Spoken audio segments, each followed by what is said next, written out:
What's going on, guys? So what is going on? We got parts everywhere.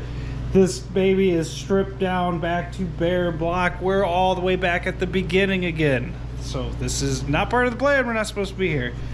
So yeah, we have everything's out.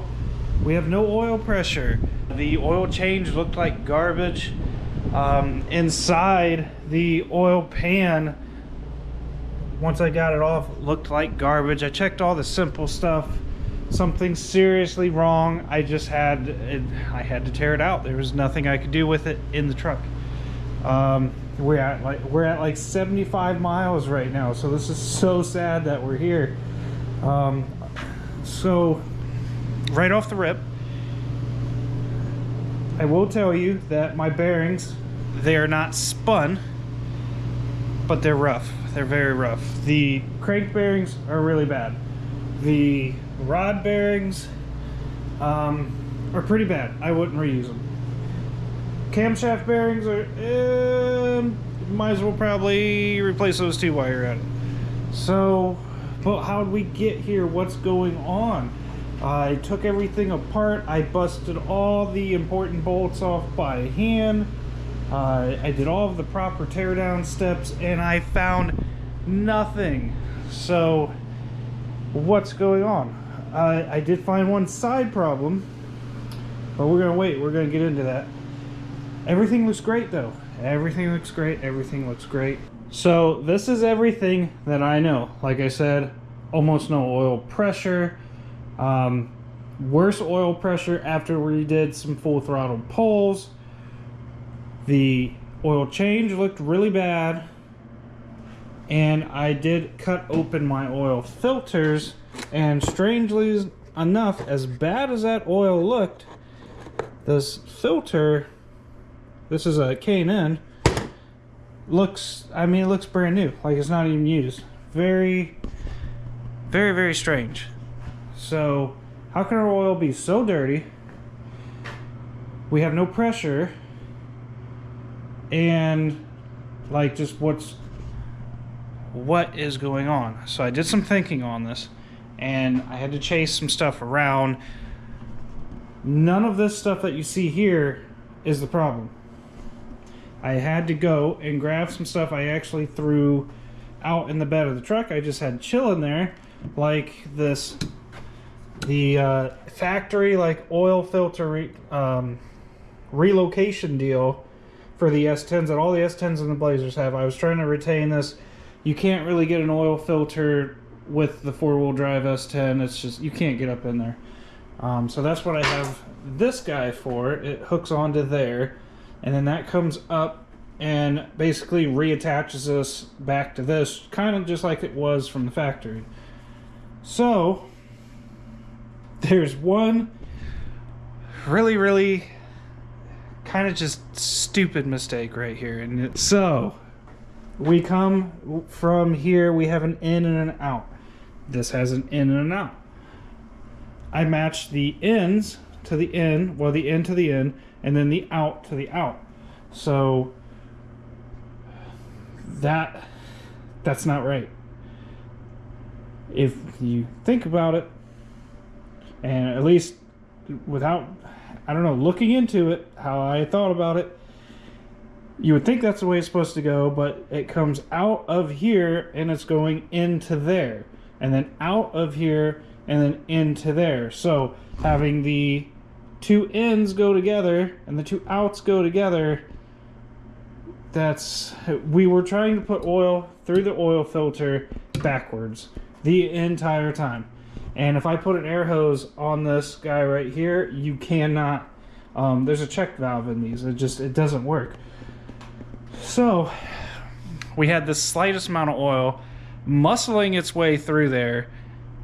And so it was cool for driving around, I guess. It was probably just enough. But as soon as I got into a couple full throttle romps, there was just not enough oil there to support that. And it just cooked those bearings, and the little bit of oil pressure I did have, gone. It's so sad. So it's so stupid. But I'm happy. I am happy. At very least, I have closure, because I've been looking over this thing for days and it's been driving me crazy. It's like, I can rebuild it, but it might happen again because I don't know what caused it. So now I know. Very, very stupid. It's just such a silly thing. So our crankshaft is the only hard part that took a little bit of damage. There's a little bit of scratching on the main journals on here. I could probably polish it out. But we have another issue, and that is these pistons. So our pistons to our bore size is a little off. And in terms of these pistons, they're kind of off by a lot. So these are hyper pistons, if you guys remember when I did the build. These are the Summit Racing cheapo flat tops. They work okay. I had to return a few because I had some issues. But once you get a good set, they're okay. These hyper pistons, though, they have almost no expansion. So you can maybe kind of tell that I can wiggle that around in there. That's not what you want. We are about 3 times bigger on our hole size than the maximum size of what that wants. So these want a maximum clearance of 0.002. That's 2 thousandths. There's next to no taper, but it's just too big. So these are kind of do the shaking thing in here, and you can see a little bit of that.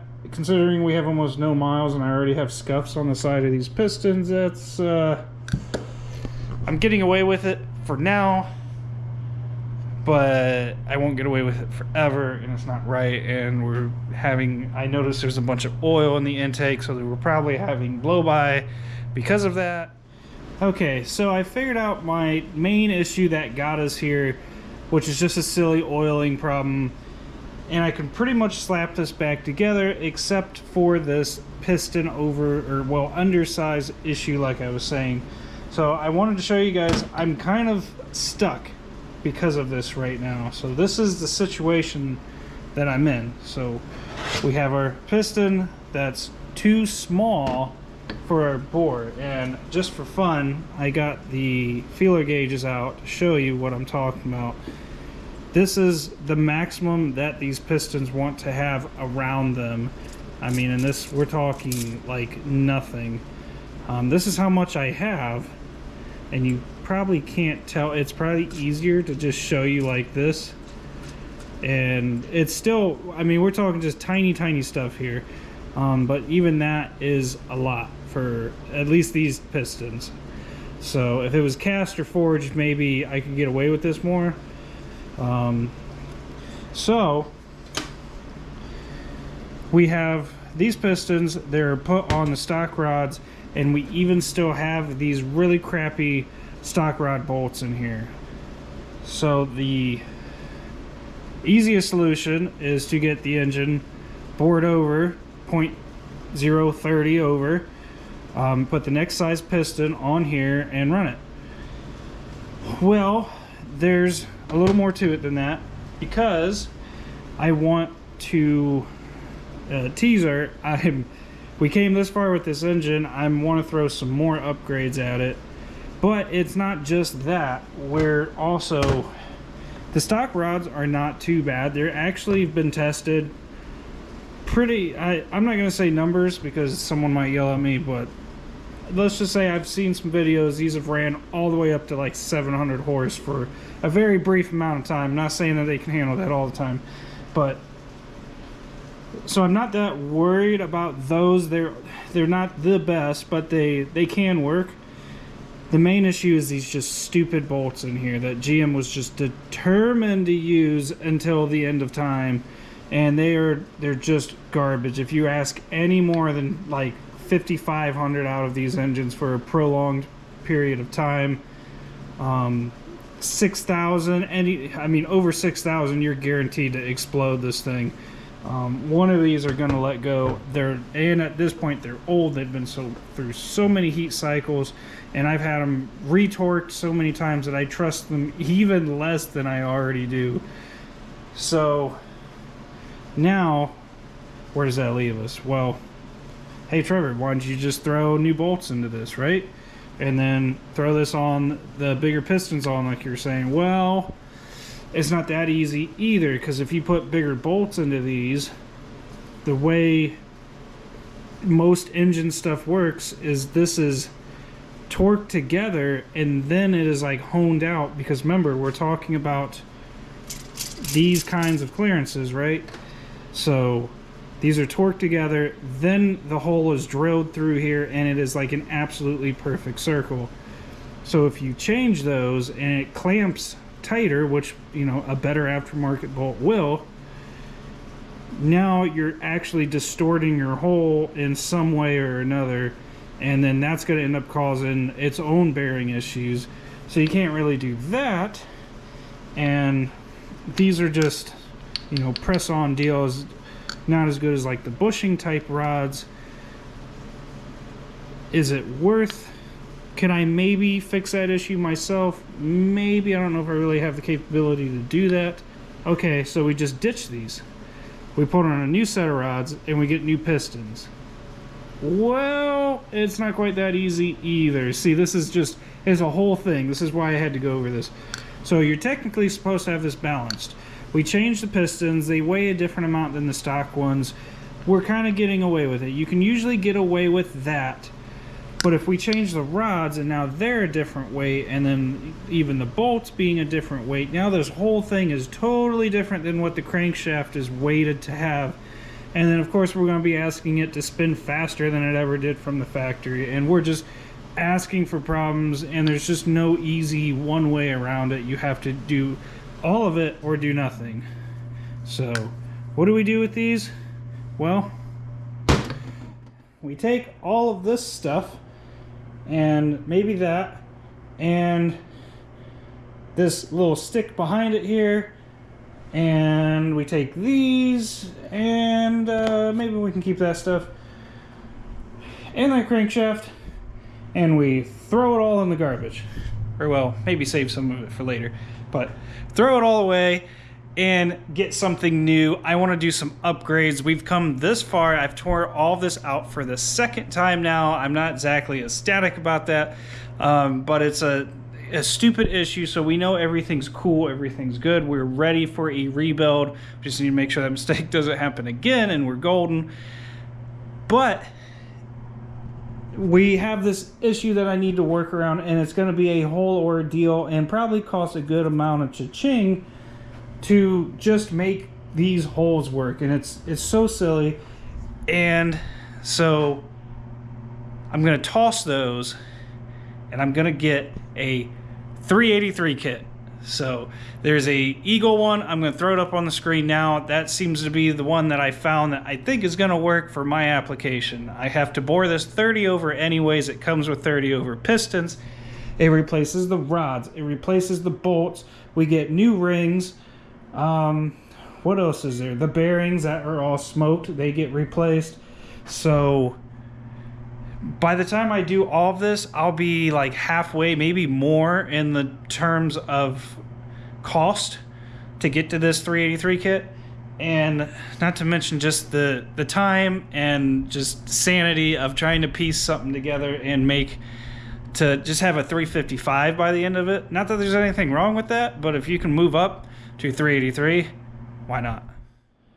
So I have done a ton of research in the last few days before I actually pulled the trigger on doing this. So we're going to replace a few things. One of the things being this oil pump, because we need something that puts out a little more pressure, because now we can do some high RPMs. We don't have this cobbled together setup anymore. So we have a perfectly balanced rotating assembly that is made to pretty much just drop right in.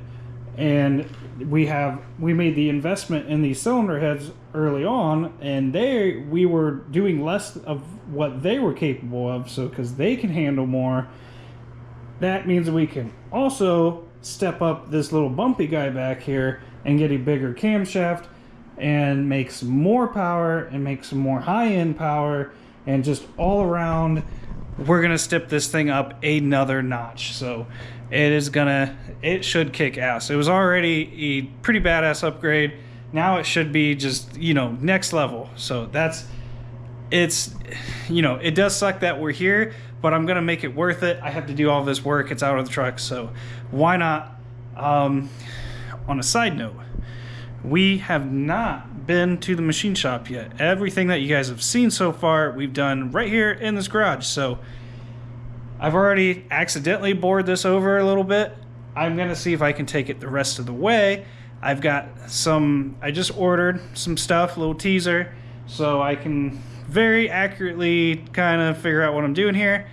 And we're gonna jump in. I gotta order some parts. We're gonna make this happen. So stay tuned for that. If you've enjoyed this or learned anything from it, put that thumbs up. It helps a ton. But I think that's all I got for now. So thanks for hanging out, guys, and I'll see you in the next one.